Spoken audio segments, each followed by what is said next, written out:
Law of Evidence. Qanun-e-Shahdat Order 1984. Total marks 20. Topic number 1. Introduction of Qanun-e-Shahdat Order 1984.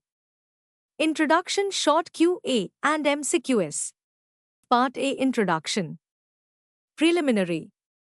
The Qanun-e-Shahdat Order 1984 is a significant legislative framework that governs the admissibility and handling of evidence in judicial proceedings across Pakistan.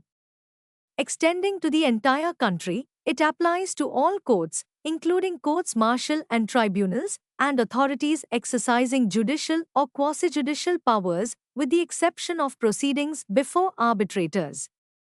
This comprehensive legal order, which came into immediate effect upon enactment, establishes clear definitions and rules concerning what constitutes evidence, the types of evidence recognized, and the principles of presumptions and conclusive proof.